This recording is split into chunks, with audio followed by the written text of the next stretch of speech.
नमस्कार दोस्तों, आप सभी पर माँ का आशीर्वाद और बजरंगबली की कृपा सदैव बनी रहे। जितनी अधिक महान शक्ति से आप जुड़ते हो, जितनी तीव्र ऊर्जा से आप कनेक्ट करते हो, उतना ही ज़्यादा तेज़ रिएक्शन भी होता है, उतना ही तीव्र प्रभाव जीवन में प्रकट होता है और चीज़ें बहुत तेज़ी से बदलती हैं। जब आप माँ की ऊर्जा से जुड़ते हो, माँ काली की ऊर्जा से जुड़ते हो, तो यही तीव्र प्रभाव नज़र आता है। आपके कार्मिक बंधन, जन्मों जन्मों के संचित कर्म बहुत तेज़ी से कटते हैं, क्योंकि इस समय माँ आपके जीवन को एक बहुत सुंदर आकार दे रही हैं। कुछ नया, कुछ विशेष आपके अंदर गढ़ रही होती हैं। जैसे कुम्हार बर्तन बनाते समय मिट्टी के बर्तन को ठोक बजाकर उसकी मजबूती को परखता है, उसे एक सुंदर आकार दे देता है। ठीक वैसे हमारे जीवन में जो कुछ सुंदर नहीं है, सहज नहीं है, कृत्रिम है, माँ उसे उखाड़ फेंकती है।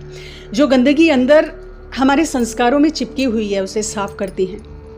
और तब तकलीफ भी होती है, क्योंकि उस गंदगी में रहने की हमें आदत हो गई है। वो आपका कंफर्ट जोन है, जिससे बाहर आना पीड़ादायक होता है, तकलीफ होती है। और यदि आपके साथ कुछ ऐसा हो रहा है, जीवन में चीज़ें बहुत तेज़ी से बदल रही हैं, दुख दे रही हैं, चीज़ें आपके हाथों से कुछ छूट रही हैं, तो इस सफाई को होने दें, माँ को सरेंडर कर दें पूरी तरह से।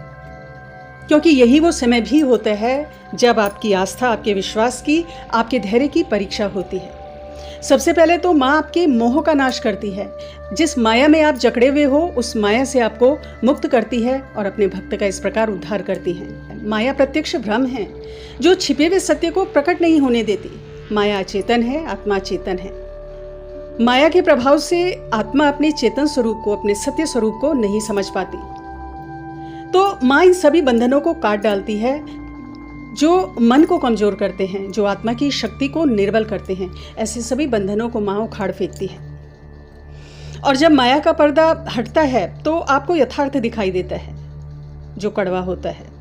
उस सत्य को आप स्वीकार नहीं करना चाहते, एक्सेप्ट नहीं करना चाहते। लेकिन यही वो समय है परीक्षा का, जब आपके अंदर बहुत बड़े बदलाव पैदा हो रहे हैं। यही वो समय है जब आपकी आस्था को परखा जाता है।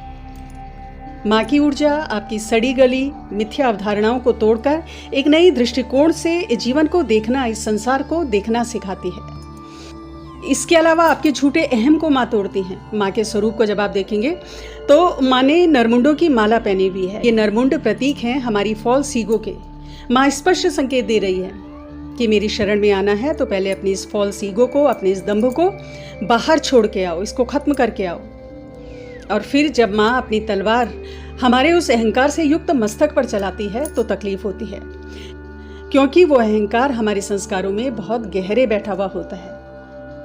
वो अहंकार जिसके बारे में हमें स्वयं नहीं पता, माँ एक आईना दिखाती है अपने भक्तों को। और ये यहाँ समझना है कि माँ काली संहार की देवी है, और संहार के साथ साथ सृजन की भी देवी है, क्योंकि संहार और सृजन एक ही सिक्के के दो पहलू हैं।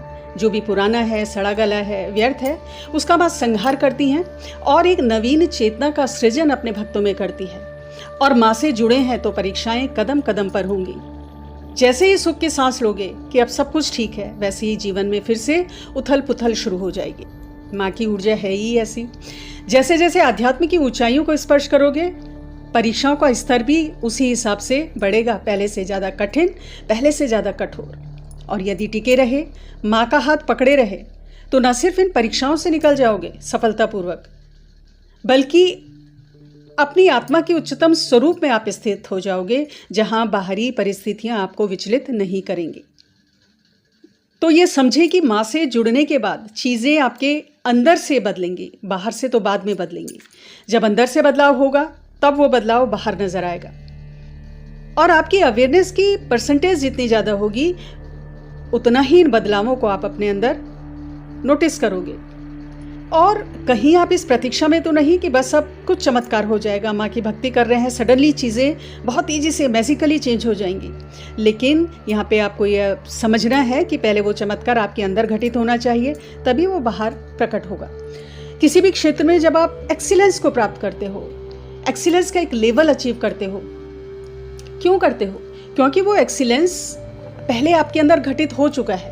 एक बच्चा जो परीक्षा में अच्छे नंबर लेकर आया है, क्योंकि वो श्रेष्ठ स्थिति उसके मनोमस्तिष्क में ऑलरेडी घटित हो चुकी है, उसकी अनुशासित जीवन शैली के रूप में, डिसिप्लिन के रूप में घटित हो चुकी है। अपनी ऊर्जा को कैसे किस पॉइंट पर फोकस करना है, कैसे सिलेबस को तैयार करना है, कैसे नोट्स बनाने हैं, कैसे लर्निंग प्रोसेस होनी चाहिए, ये सब वो बच्चा 1 साल पहले समझ चुका है। ये सब उसकी चेतना में प्रकट हो चुका है। अच्छा रिजल्ट तो उसका परिणाम मात्र है। तो अपने आचरण में, अपनी दिनचर्या में सही का चुनाव करें, उत्तम मार्ग का चुनाव करें, तो बहुत जल्दी, बहुत क्विक रिजल्ट आपको माँ की भक्ति में प्राप्त होंगे। महान शक्ति से जुड़ना है तो मानवता का कुछ अंश पहले अपने अंदर घटित होना चाहिए, तभी आप उस ऊर्जा को समझ भी पाएंगे, उस ऊर्जा से अच्छी तरह से कनेक्ट कर पाएंगे। अब फिर ये प्रश्न भी आता है कि क्या ये परीक्षाएं कभी समाप्त होंगी? क्या इसी प्रकार जीवन में परीक्षाएं होती रहेंगी? तो माँ के दरबार में जब आप हाजिरी लगा देते हो, माँ की ऊर्जा का आह्वान अपनी नित्य पूजा में करने लगते हो और संपूर्ण सरेंडर की कमी है, तो ये परीक्षाएं चलेंगी जब तक कि आप स्वयं को पूरी तरह सौंप नहीं देते माँ के हाथों में। आप देखो माँ के स्वरूप को, तो माँ ने कटे हुए हाथों की करधनी को पहना हुआ है, जो उनके संहारक रूप को भी दिखाता है।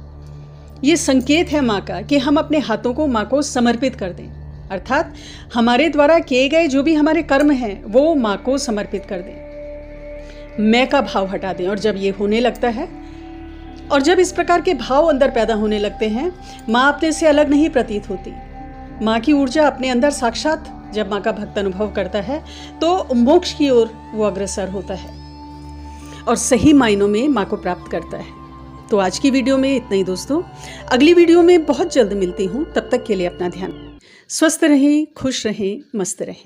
जय माता दी, जय बजरंगबली।